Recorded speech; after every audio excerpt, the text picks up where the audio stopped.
We are precariously perched, okay? We're precariously perched. I don't know if this is going to work. I just, with where I am comfortable filming in my house or recording, I just can't work out the light because I don't know where my ring light is either. It would probably work best if I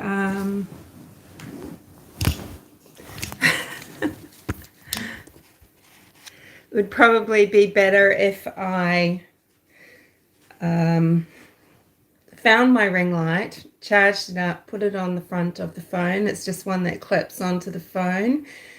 So this is probably going to shake around a lot, okay? So if it makes you queasy, well, you don't need to be looking at the screen. Okay, so I just thought that we would have a very maybe brief talk about some of the things that have come out with regards to Richard Allen's case. So Richard Allen was arrested last year, October 2022, for a felony murder charge. So linking him, hey Mark, linking him, sorry about this setup, but anyway, linking Allen to the murders of Abby and Libby. So it's alleged that he was the person on the bridge that everybody was looking for many years. A good theory might be that actually from 2019, law enforcement did have an inkling about Allen. But that's pretty devastating if that's the case, because that means there's 4 years. Sorry, I forgot to bring a tissue and I've got really bad allergies. I'm so sorry, it's so gross.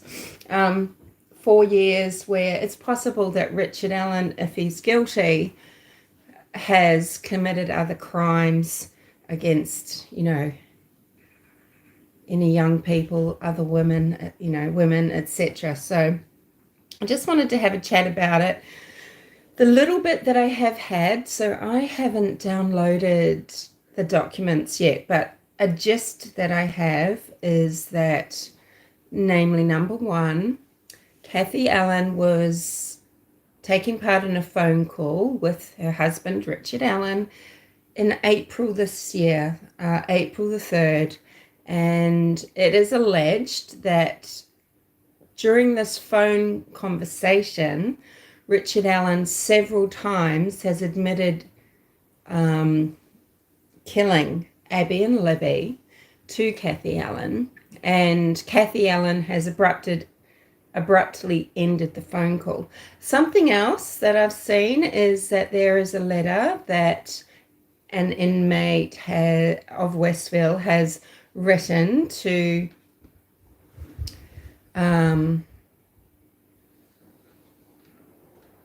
would it be to the head warden, or to authorities anyway, about conditions at the jail. I mean, maybe just taking the opportunity to talk about conditions using Richard Allen's name. Isn't it caring that an inmate cares about, isn't it amazing that they care about Richard Allen's mental health? I don't know. I'm very suspicious that people always have a motive. What is the motive? That motives aren't necessarily altruistic, even though, essentially at the end of the day, they might have some altruistic value. And this letter was filed on the 28th of April. It kind of makes a little bit of sense in some way, doesn't it? It doesn't mean that it's just, but it could mean that after knowledge of Richard Allen confessing to his wife, people have, not been taking great care of Richard Allen. I mean, I tend to think that this is someone that is just languishing away. He had 6 years to stew, and I think, it's just the situation itself that has created this mental health crisis in Richard Allen. Some people don't fall apart straight away like this. They certainly do. Maybe when they're on death row and they're getting near a D-date. Ted Bundy is a good example, but some people, they just don't deteriorate this way, or they don't malinger in this way. So I just wanted to mention something briefly to do with Kathy Allen and Richard Allen's relationship that I've talked about before, but I just wanted to think about it in context of what we think we might know now. Okay, so until I see this transcript, I mean, I don't know what's gone down in this conversation, right? But from what I understand, Kathy Allen was at the court hearing in June in Carroll County. And that's interesting, isn't it? If indeed she has abruptly hung up a call from Richard Allen on April 3rd, what contact have they had, And so to me, this really does still push a narrative of codependence. So with someone that's codependent, and I mean, remember, they've had 30 years for this to extend, for the trust to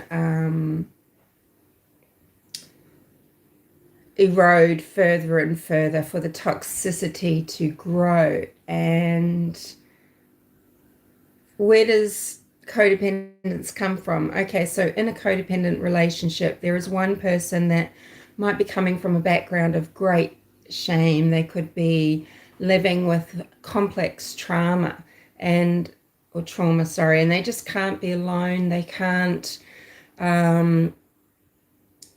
be on their own because they'll have no value. They don't have any value unless they are maybe with somebody. And what happens is they usually hook up with a narcissist, and things get progressively more intense and out of control as the relationship goes. And Kathy and Richard have been together for over 30 years. Can you imagine what the last 6 or so years were like with Kathy Allen, maybe going through menopause as well, with that increase of those feelings of just being out of control and depersonalization.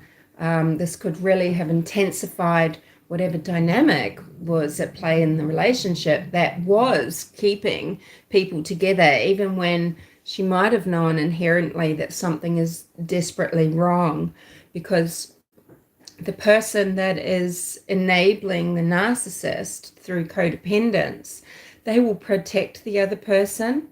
They don't have boundaries. They don't have boundaries where they can separate the other person and the other person needing to be responsible for their life. So they're making excuses. They're supporting the other person through all their troubles. So it might be through supporting someone with substance abuse. They just sort of smooth everything over, make sure everything's okay. So this could be that a person is working very hard to keep their own career on track so that they are keeping a really steady income, just in case, the person that they're with, doesn't have that. I think Richard Allen was fairly stably employed, but it seems like he was moved around a lot. We don't know why. Sometimes long-term employees are moved rather than sacked. It's just cheaper and easier, isn't it? And, this purpose of looking after the narcissist means that they don't have to face all the feelings that they have themselves, all the negativity. They don't need to heal themselves because they're so busy healing this other person, this partner that in codependent relationships is generally going to have extreme personality sort of issues, deficits, traits, sometimes personality disorders. And they become essentially a caregiver of this person, and things become more and more toxic. And I don't know if Kathy Allen was going to church or had sort of people around her that were pushing these values of, the steadfastness and this loyalty and everything like that, and being forgiving and Christian and everything. I don't know, but often, sometimes that actually often plays a role. There's some other terrible cases, one in particular that I talked about. Anyway,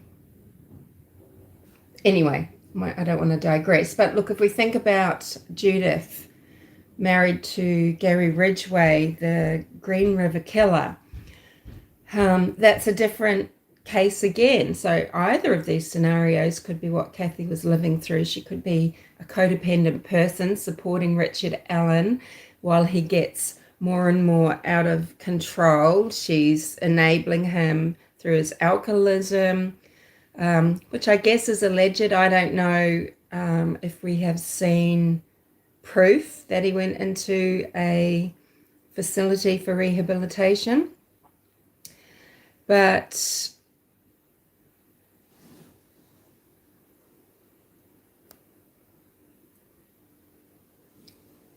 Gary Ridgway met Judith after she was very disappointed in her first marriage. She didn't want to be involved in a lifestyle that her husband wanted. He wanted to externally, live his bisexuality through their marriage. So, and she didn't want any part of that. So when she met Gary at line dancing, he seemed masculine but loving and caring and thoughtful and attentive, and he needed this woman's touch as well. And they lived very, very happily all through this decade where he was killing possibly hundreds of women. And in 1987, Gary Ridgway he had to go and do a polygraph test. He agreed to do it, and he passed. He didn't realize, I don't think, that the police were still very interested in him, but they did not stop him from committing more crime. He continued committing more crime, and of course he was able to kind of gaslight his wife Judith into thinking that they weren't interested in him, that they'd looked at him just for whatever reason, and and that was it. And it wasn't it, but sadly he went on to commit, sorry guys, further heinous crimes. I'm going to have to wrap this up. This is fucking annoying. If I go over to the table, there's just the light just sucks.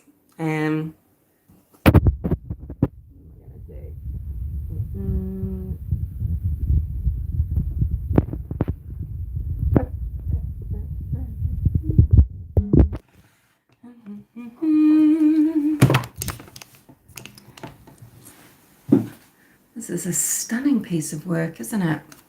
And I don't like having the light directly ahead of me. Oh, I'm just going to fucking go. I'm getting so sick of it. Hello, shoes. Yeah, no, I don't have any shoes on. What to do? Hold on.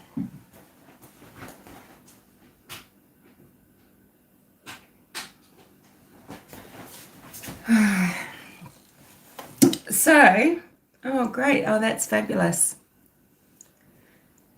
It looks foggy.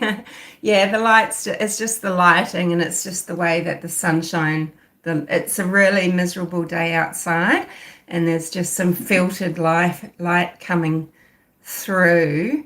I've just got it. What it is I've got to find my ring light.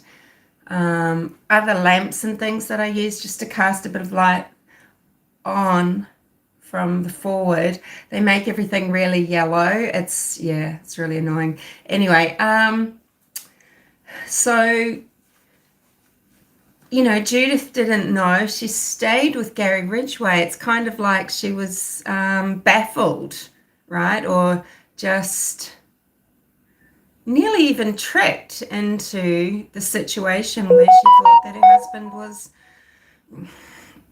had been sort of looked at for some weird reason, but she would have believed it completely. And for 2 years while his court case at first was going on, he was in denial, and then suddenly he confesses, right, Gary Ridgway, to being the Green River Killer. And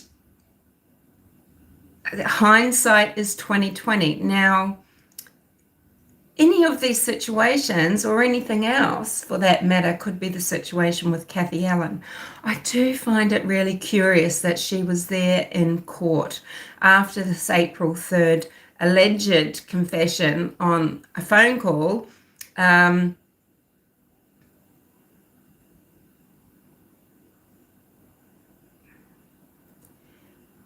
That tends to push me toward thinking what my original hypothesis was when Richard Allen was arrested, and that is some sort of codependence, if she truly has said, but he's my person. It's like her identity is just wrapped up in Richard Allen and being his wife, and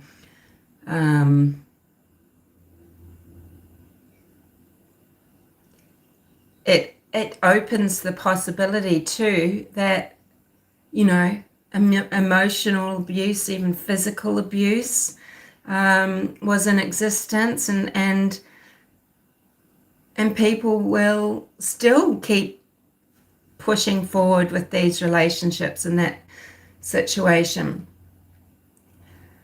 So I just thought it was interesting that a couple of the things that have been released are that the confession was in a phone call, and that then at the end of that month, an inmate is writing complaining about the treatment of Richard Allen. It's wrong for a number of reasons, but it might lend some weight to why, if Richard Allen was being treated rather poorly, or just not treated like perhaps someone else awaiting trial, is because, law enforcement believe him 100% whole, to be scum, to be a torturer and murderer of Abby and Libby. The way they died, it was so brutal. I think people realize this, but I'm not sure if they realize that the death of at least one girl was so heinous. We think quite often of the moving and the staging and all the things that happened post-mortem.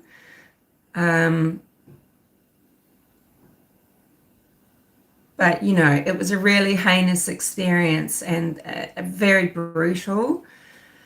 This is someone that has, had to have harbored fantasies about killing like that for a long time,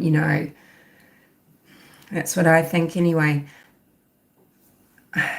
And, what light does this shed for people? Okay. What light does this give to the big picture? Because I think when a lot of people are getting caught up in, look, here I am sermonizing. I usually put this little thing on, don't I, when I start getting really preachy. What light does this shine on all of the shenanigans of people that want to, how can I say this? Okay, if you think about, the domestic situation with Kelsey and Libby before Libby's death, it wasn't great. Kelsey had years of having to be Libby's caregiver, okay? She was in a very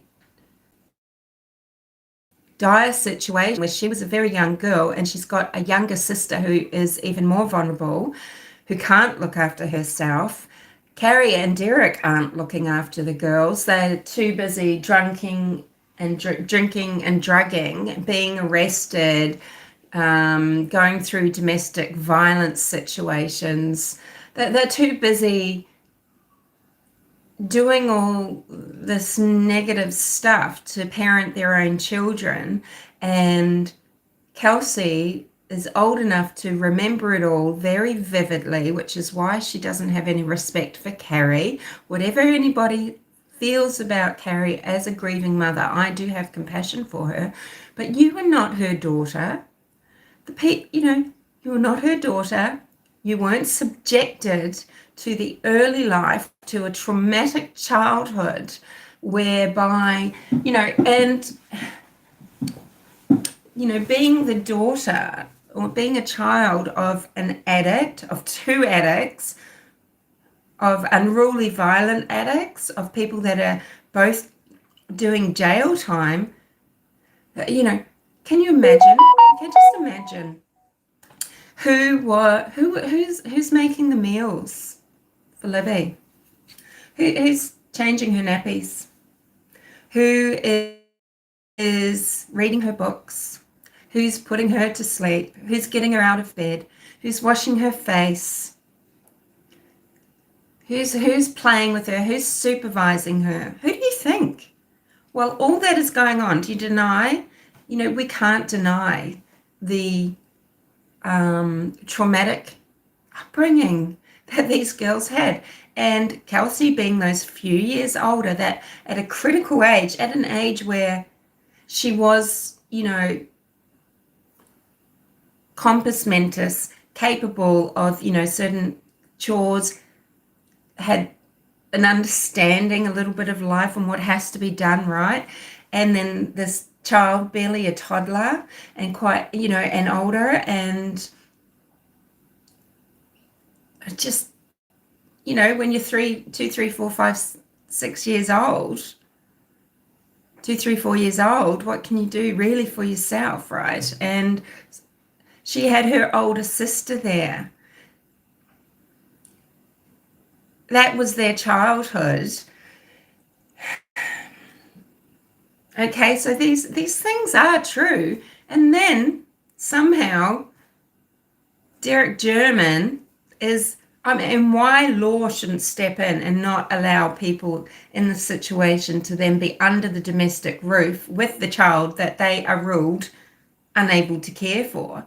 And why are the guardians, legal guardians, allowing responsibility to go to that person for picking them up, dropping them off? That is their responsibility. So when Derek German, this dropkick's gone to the trail to wait for his daughters, he's just gone there to wait. Now, naturally, it might be quite naturally, you're not really that concerned. You could be a little bit pissed off. I could imagine a father going to sit at a trailhead, waiting in the car. 10 minutes, come on, you said you were going to be here and I haven't, but the fact that there wasn't that phone contact, that would make you a bit more concerned, wouldn't it? Also, we knew that the actual bridge itself was the destination, so he got very easily swayed not to bother going down to Monon High Bridge.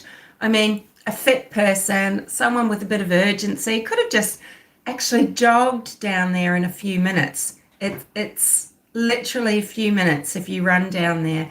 He could have just jogged along just to make sure before going back, because I think it was perfectly understandable if you would think, where are they? Did they actually go towards Riley Park? Are they hanging out with other teenagers there? Maybe they're playing on the swing bridge. Maybe they're not out here at the trail at all. Why listen to some guy, older gent, who's just said, nah, they're not down there? They could have been down there. he didn't look everywhere. This old guy wasn't looking around, Dan McCain that we know now. And we call him flannel shirt guy, and people imagine that he's wearing a flannel shirt on this day. That's not necessarily the case, but that's the image we have in our head, right? But, he wasn't someone that was specifically looking for two girls. So, but, and off he goes in the other direction and doesn't actually go to the high bridge. Still, maybe, you're still not really worried. But I guess once he'd spoken to Becky, then that's suddenly amped up. They're going, that's not right. No one can get hold of them, okay? But, these things, all of these things, terrible parents, having to be under the guardianship of grandparents or great-grandfather and a grandmother, and then having people like Cody Paddy and then Derek, the father who isn't allowed to have guardianship under the domestic roof. I mean, yeah, these are all troublesome things. Not being supervised on social media, that's a troublesome thing. But people need to understand that all of these things don't have to be anything to do with the crime. They can pile on or into the victimology, but it doesn't mean that there is this huge conspiracy for murder, which is why people don't understand. But this is why Julie Melvin is complete dirt to the Paddies, because she can't separate various things in town and the murders of Abby and Libby, and she will talk to every man and his dog about it. And then she'll say, but I'm Christian, I'm not meaning anything, I'm not making anything up. You're not an investigator, Julie. I mean, you've done a lot of investigative things, like you have physically gone to see people, talk to people, gone places, you get documents, you collaborate, you share what you learn or what you think you know. The trouble is, Julie Melvin, you don't know what's important and what's not. You have no idea what to discard and what's not when it comes to the crime of the murders of Abigail Williams and Liberty German, and you're lumping it all in together. And yeah, you do basically say that the family are involved. I mean, look, we don't know. This is the thing. Anything is possible, right? Anything is possible. And even with this alleged confession. But isn't it funny, the tune that people have been singing that are so protective of Richard Allen, they're called rights and everything, right? But then, they look at Kohberger, Brian Kohberger walking in to the court in a suit, and they look at Richard Allen, in his dirty clothes, and he just looks all thin and sorry for himself. Well, because he is. It's a different psychological makeup. The narcissist being exposed is devastating to the psyche. And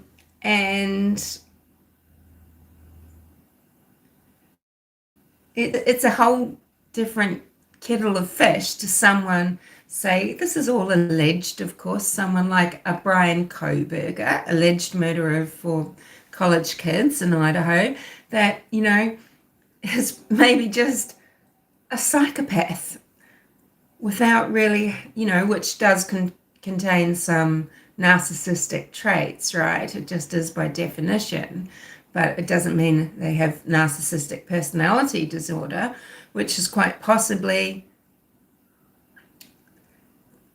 the kind of personality disorder that someone that could kill Abby and Libby would have. Yeah, anyway, sorry. Let's have a look. Mark says, there's a chance Kathy suspected Alan of the crime and worked with the police for a confusion. What do you mean for a confusion? Like to confuse the police?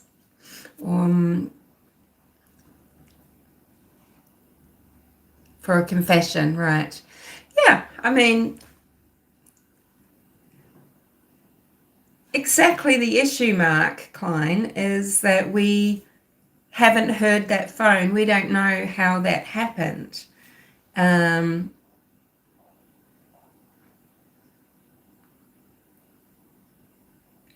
Was Kathy Allen confronting Richard Allen? Tell me, Rick, tell me, did you do it? Did you do it?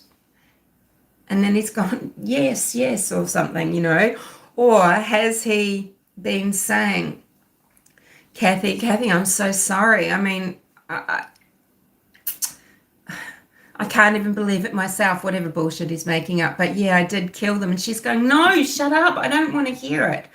I mean, there's so many ways it can go down. And until we hear this call, we can't talk about it. High cement shoes. It's foggy. Sorry. Yeah. No. Oh, yeah. Just to anyone that might watch. Yeah, it is foggy because it's just the lighting. It's not foggy. Although I have visual snow. This is basically what I see probably anyway. I don't know. Is it all blur? Is it all like, are there bits everywhere? People say, why is your makeup not blended well? You know, either way, I don't know. I usually have to just apply it with my fingers because I can't see a thing.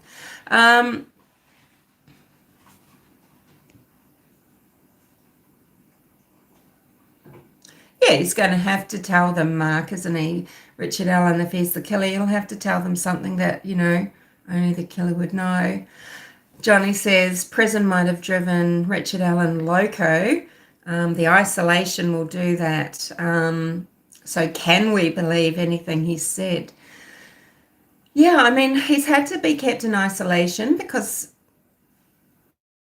it's for his own good, his own safety, and it's not going to be pleasant. Yeah, and he deserves, he's got to have due process. He needs to make it to trial, and he needs to go on trial. We need to see the evidence, hear the testimonies, and he needs to be either convicted or not. Living Outdoors says, hi.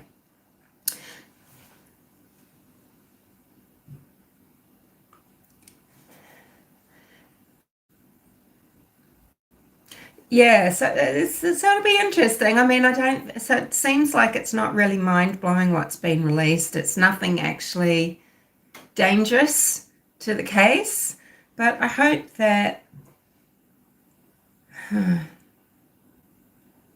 I just think it's so embarrassing for people that have made their living. It's mainly what it's about. Sometimes it's about adulation, sometimes it's about having an audience just in itself and hearing people parroting what you've told them to believe all over the place. But, you know, mostly it's about making money. And I just hope that people become a bit discerning about what they're listening to, because what are all the people going to do if it's decided and agreed upon that Richard Allen, you know, he's a lone wolf killer, which looks very likely. I mean, we all know that. What the fuck is Carter on about? He's just tentacles. I mean, it might just be, you know, there are coincidences in life, okay? So it's just so happened to lay bare the CSAM issues in Indiana, okay? It doesn't have to have anything at all to do with Richard Allen and the murder of these girls. You know, could play into the victimology where Libby having a lot of freedom on social media, also having the freedom to go to, you know, an isolated area. I don't think we can judge for that. People do. I think we can judge that Becky Patty, because she is just such a fucking know-all, right? I think that she is actually not very pleasant to be around. That is just to say,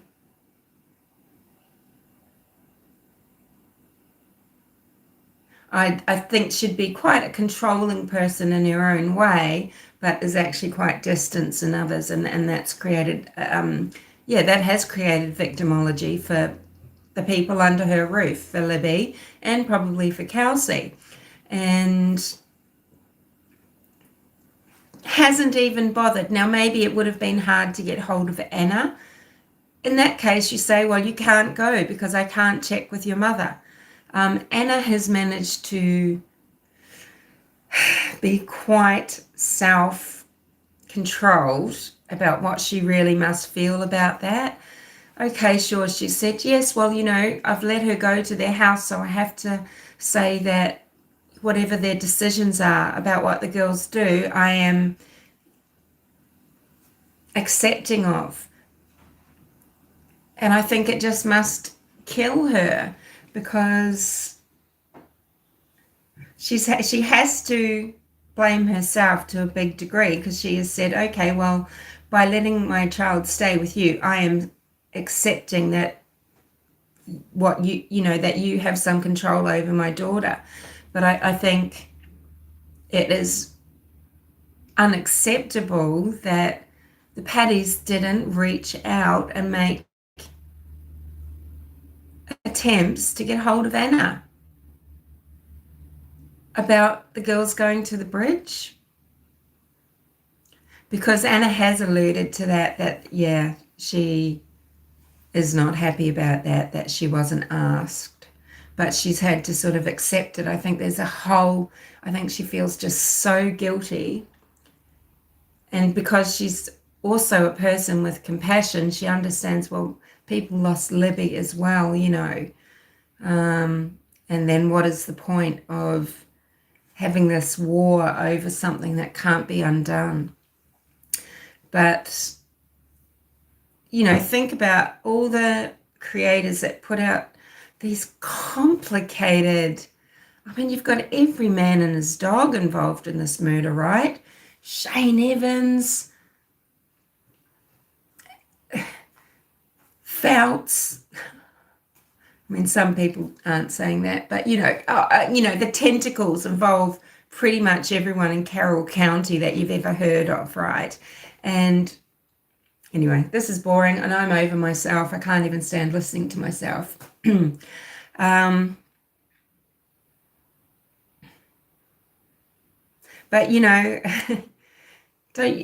can't understand how people don't find it infuriating, the narratives that people have pushed to make up their stories for the sake of money.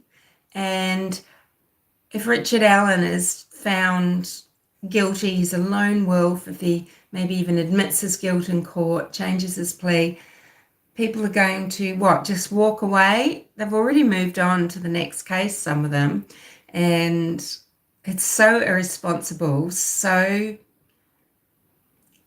nasty. Rather than just, okay, we used to be able to, years ago, we used to be able to just discuss cases quite openly and just have real conversations about things that were coming up at the time, information that came to light, things that people uncovered. We could throw ideas around, but people didn't seem to just make them into these, okay, this is it, this is what happened, and then keep, changing it when they're shown to be clearly wrong and just moving on to the next thing, warping their narrative, but just bloody-mindedly continuing on with manipulating the crowds. It's so bizarre that there's so many people that I think they just enjoy it. They enjoy the entertainment. They enjoy the titillation. There's no, and I'm not saying that, there is nothing wrong. Look, when I was 14, 10, 11, 12, even younger, there was freedom that we had, Johnny. You're old enough, you would have grown up free range as well. And I've lived in little towns, and I'd be, out playing in the quarries and the fish ponds and all sorts of things. It could be anywhere. You'd go for country walks along the roads and all sorts of places. And on holidays, you'd go exploring the estuaries and the surf beaches and for kilometers. And it was just, that's a lifestyle. That's just part of being a kid. But I don't know how much, okay, but this is the town of Delphi. What do we think about the trails? It's okay that it didn't cross people's mind that it wasn't okay. What's not okay is not checking with someone else's parent before you let their child go, because they were 13. Abby was only 13.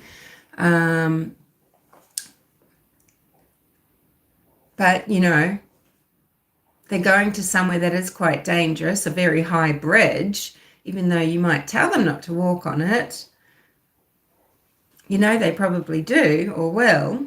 Anything could happen. I don't know what would have crossed their mind about any drug problem in the town and on the trails.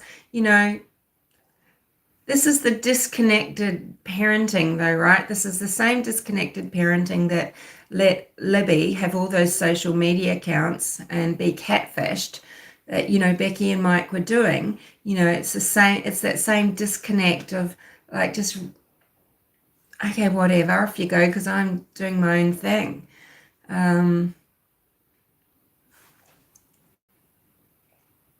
There's not really that engagement. And then sending Derek, who is not really the best of parents, apparently he'd do anything for them, like what? Stop taking drugs? I mean, he was moving away. He was already moving away.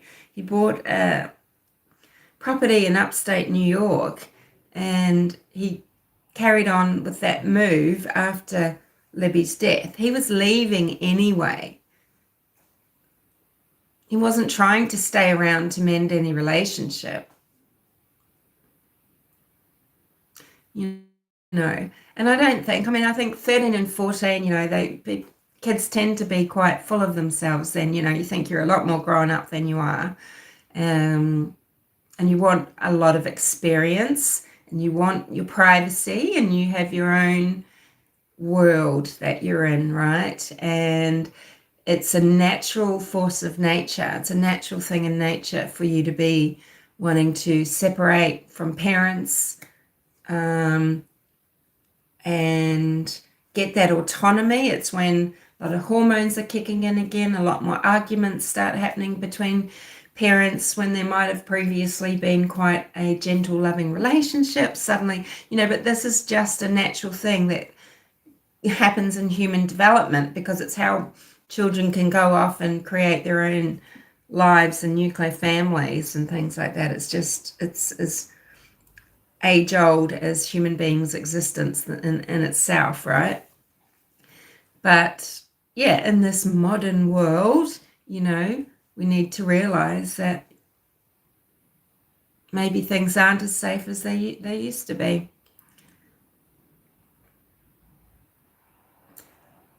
Yeah, I think going there, if both sets of parents had decided that it was all right, then we can't really judge that, but I don't know how much thought was into it.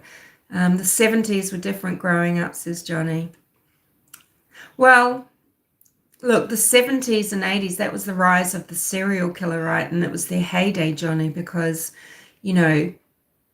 these killers came out of these very dysfunctional homes because they were raised by people that were dysfunctional, that were suffering because they've been to war and they've suffered great loss, and they are disenfranchised and they are confused. And, we didn't have the psychiatric understanding of PTSD, shell shock, that sort of thing that we do now. And a lot of the serial killers were probably raised in those homes, and then they have come of age in an era where things are quite free and people are moving around a lot. The free love movement, especially through states like California, up that eastern seaboard of America and everything. And, where people are dropping out and they're not in contact with their families, and it's easy for people to be taken and be missing and not be reported because maybe she's just, she's just a free spirit and she's hitchhiked somewhere and she'll reemerge, So it was this perfect, perfect petri dish. Oh, just these things colliding, and that's, that did make the 70s and 80s actually quite unsafe for certain people. But yeah, growing up in the 70s and everything, that would not have seemed odd at all for these girls to be going where they were. But, in 2017, yeah, especially when it seems that, Libby had quite a secret life as it was from the people that should have been paying attention. Sure, she was very involved in her sports and she was encouraged and enabled in that, and she was encouraged in her education, but making things available to people and paying for them and being able to provide certain things isn't a substitute for knowing your person and knowing what they're going through and where the dangers are, and knowing how safe they are and who they're talking to and what they're doing. And yeah. Oh, yeah. So it's going to be interesting to see, because there's so many people that have been really speaking up for Richard Allen. Now they can get the taste of their own medicine, right? Because it's, I know what it was like to be called a Barry lover, just because you want to say, well, hold on a minute, what are we really looking at here? What is the evidence, just from a due process perspective, not making any, not putting forth any belief about what might have happened to Suzanne Morphew or not, but and that gets you called a Barry lover. Now they're experiencing it kind of here, these other people experiencing being called sort of this Richard Allen lover, because they've been wanting to stand up for due process. But it's not just that, it's just the hypocrisy of it that they haven't. That's right, Mark. Parents can turn a blind eye and just hope things turn out. And especially if they've got problems themselves with being open, with intimacy, with communication. They might have had parents that never talked to them about anything either, and they haven't been able to break that mold, and they just create, they just carry that through generationally. Whereas some parents make this very conscious effort to say, look, my childhood was difficult because of the relationship between me and my parents, and that there was this barrier there, and I don't want that. So,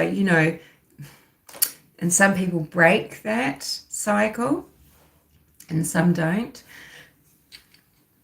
But it's the hypocrisy, because people will, they have gone around blaming every man and his dog, including, the Paddies. I mean, who knows what they're up to? I'm not saying that I trust the way that they operate, and, it's pretty crazy, because you've got the young witness who, if she saw someone on the bridge at Freedom Bridge at 1:50, the timeline kind of fits for it to be Ellen. But if it was after 2 p.m., well, it kind of doesn't. But is she wrong? And then we've got her mother saying, well, no, that's not right. Whatever she said to Hannah Shakespeare about it being after 2, it's not right, because she actually had to be home to be doing something at 2 p.m. She had something on at 2 p.m. So the mother is coming out saying that the mother is convinced that it was actually 1:50, not 2:10. But then you've got the query of, but is that woman a Marchese or a Betty Patty's maiden name? Is she related some way to Becky Patty? Has Becky said to her, well, shit, this doesn't work, we need to deny this? You can get caught up in all these threads, right? And okay, so either thing could be true. There could be some coercion and lying and conspiracy, or there could not be, just because there might be a relationship. It's just like with Nick McClelland being very vaguely related, I think through marriage, not blood, via a cousin or something, to Becky Patty. You think, it's suddenly he's not able to do his job. You can be related in these sorts of ways and never have spoken to anybody, never met them before, right? Yeah, so people jump to so many conclusions because, human beings were not always able to process information that we have and work out what's important and what's not. And we find it hard to understand that things might exist, but they don't necessarily have anything to do with a matter,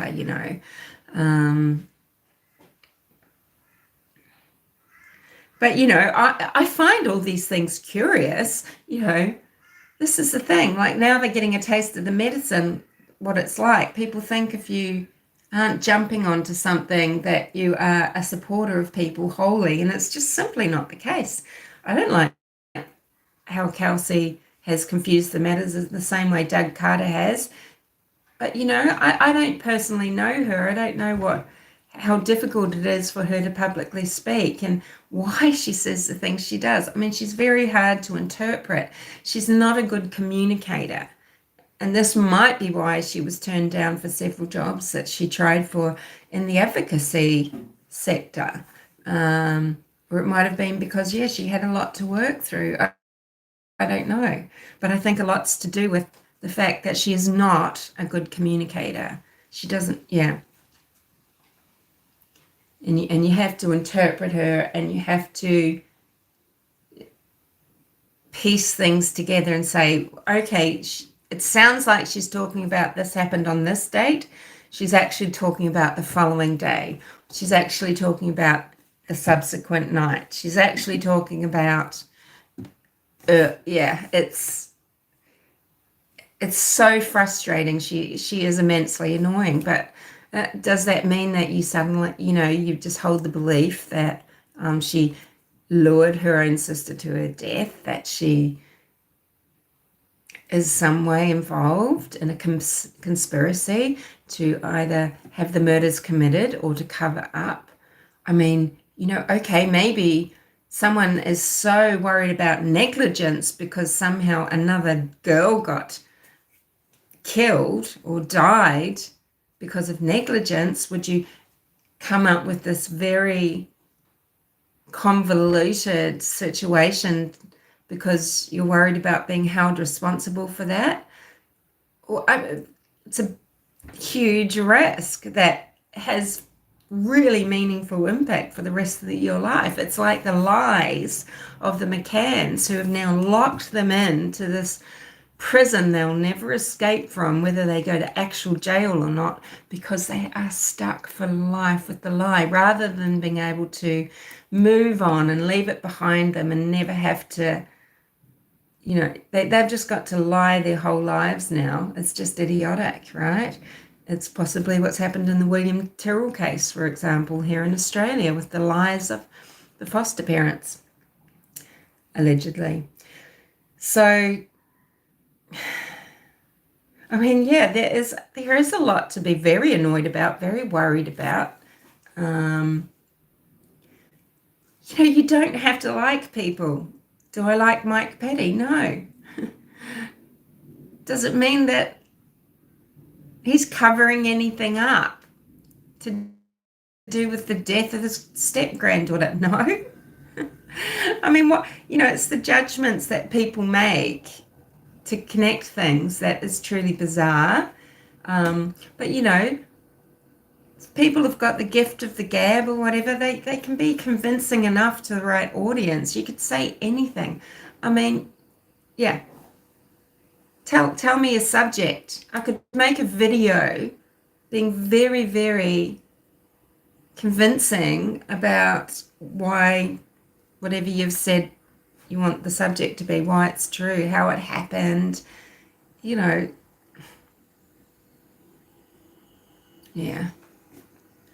Anywho,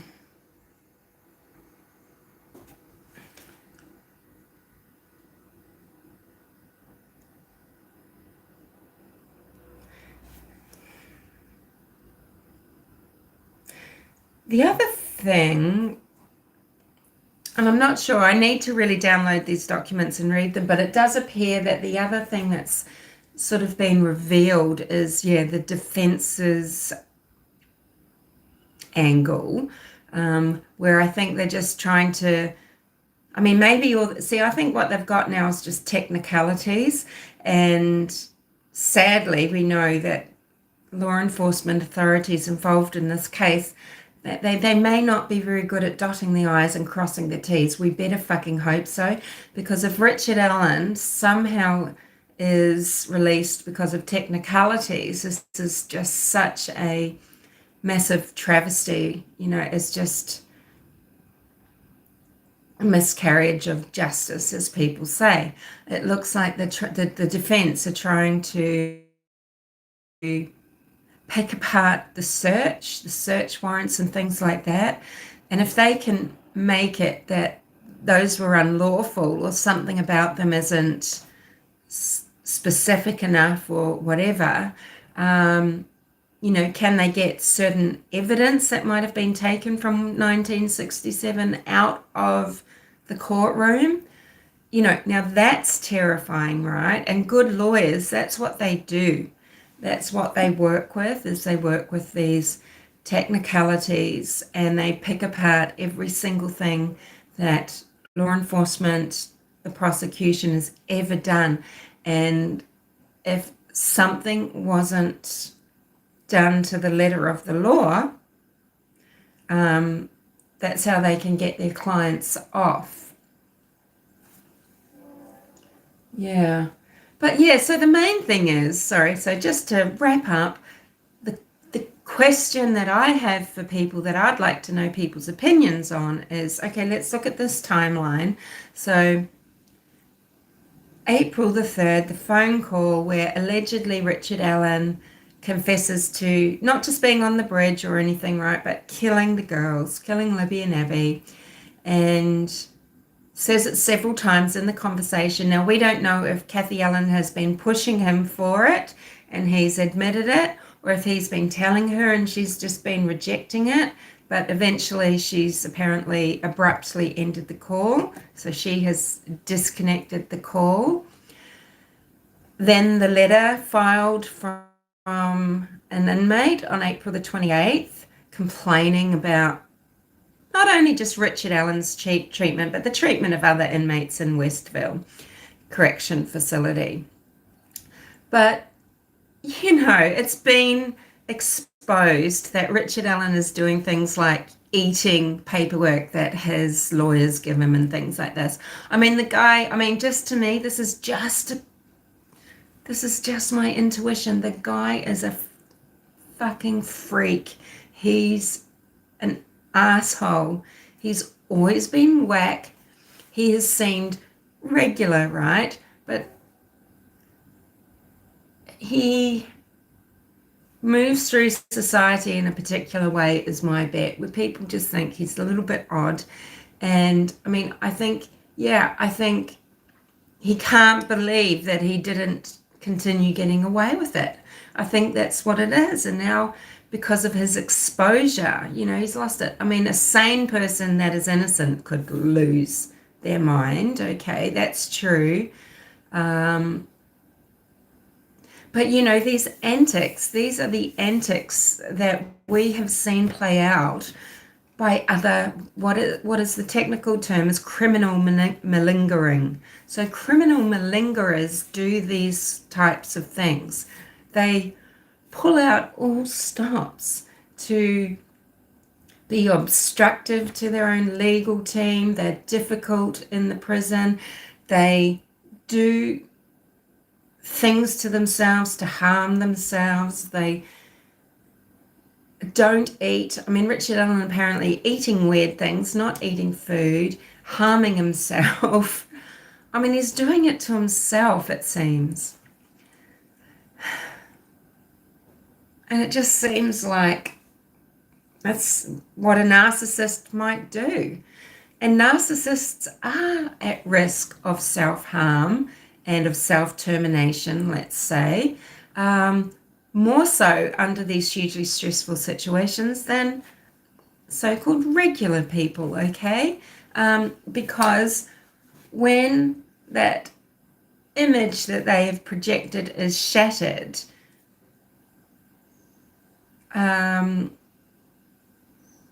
they can't cope with being envisioned for what they really are, because everything, all their structure of their life is built around a facade about hiding their real thoughts, who they are. They've built a world around hiding. And especially if, it is the case where Richard Allen's got his enabler, Kathy Allen, that does push further towards believing that he's got narcissistic personality disorder. It just really does. And does that explain the codependence and everything? Does that explain that even though she's been confessed to, allegedly, she's in court? Or is she in court because this didn't happen, this phone call? I know there's going to be people that are going to say that, right? There's going to be people that say, well, she's there because that phone call, it's all contrived. This is how corrupt Carroll County is, Anyway, I'm boring everyone, aren't I? Is anyone still there? I'd love to actually have someone on here live with me. I don't have StreamYard or anything on here, but I can do this thing where when I go live, it says you can go live together, so with another person that's on, on the tubes. And that's what would be more interesting for people, I think, is if I actually had a conversation, because having a conversation with yourself, it's very difficult. Got to stop saying I'm annoying myself greatly. Unless you do sit down and you write out something which you then read, All right, well, if no one's got anything to say now, I'll go.